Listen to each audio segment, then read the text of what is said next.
போக்குவரத்து துறை வேலைக்கு லஞ்சம் பெற்ற புகார் தொடர்பான வழக்கில் முன்னாள் அமைச்சர் செந்தில் பாலாஜிக்கு எதிரான வழக்குகளை விரைந்து விசாரிக்க மனு தாக்கல் செய்யப்பட்ட நிலையில் ஜாமீன் நிபந்தனைகளில் தளர்வளித்திருக்கிறது உச்சநீதிமன்றம்.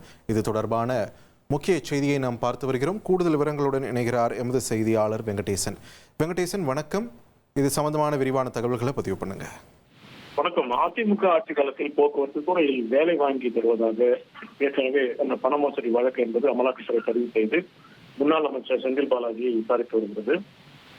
இந்நிலையில்தான் இந்த வழக்குகளை விரைந்து விசாரிக்க கோரி ஏற்கனவே பாதிக்கப்பட்டோர் தாக்கல் செய்த மனுவை ஜனவரி மாதம் 15ஆம் தேதிக்கு உச்சநீதிமன்றம் தள்ளிவைத்த நிலையில் இதே பண மோசடி வழக்கில் வாரந்தோறும் திங்கள் மற்றும் வெள்ளிக்கிழமைகளில் வாரம் இருமுறை தான் ஆஜராகி வருவதால் அதில் இருந்து விலக்கு அளிக்க வகையில் ஜாமீன் நிபந்தனையை தளர்த்த வேண்டும் என்று உச்சநீதிமன்றத்தில் ஒரு மனுவை தாக்கல் செய்திருந்தார்.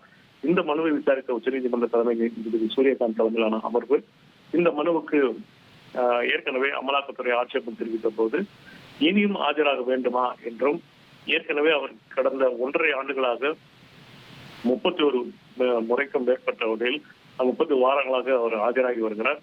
இருப்பினும் இந்த விஷயத்தில் அவர் ஆஜராகி என்ன பலன் இருக்க போகிறது என்று கேள்வி எழுப்பினர். இதற்கு உச்சநீதிமன்றம் குறைந்தபட்சம் மாதம் ஒரு முறையாவது ஆஜராக உத்தரவிடலாமா என்ற யோசனையும் அமலாக்கத்துறையிடம் கேட்டது. இருப்பினும் இறுதியில் அவர் தேவைப்படும் பட்சத்தில் அவருக்கு நோட்டீஸ் அளித்து ஆஜராக உத்தரவிடலாம் என்ற ஒரு நிபந்தனை விதித்து ஏற்கனவே விதித்த அனைத்து நிபந்தனைகளையும் தளர்த்தி அந்த வாரம் இருமுறை ஆஜராக வேண்டும் என்ற ஜாமீன் நிபந்தனை உச்சநீதிமன்றம் தளர்த்தி வைப்பதன் மூலம் முன்னாள் அமைச்சர் செந்தில் பாலாஜிக்கு ஒரு சாதகமான உத்தரவாக இது பார்க்கப்படுகிறது. நன்றி வெங்கடேசன், உங்களுடைய விரிவான தகவல்களுக்கு. உங்கள் தந்திவன் தொலைக்காட்சியில் வீர ஆஞ்சநேயா தினமும் காலை 8 மணிக்கு காண தவறாதீர்கள்.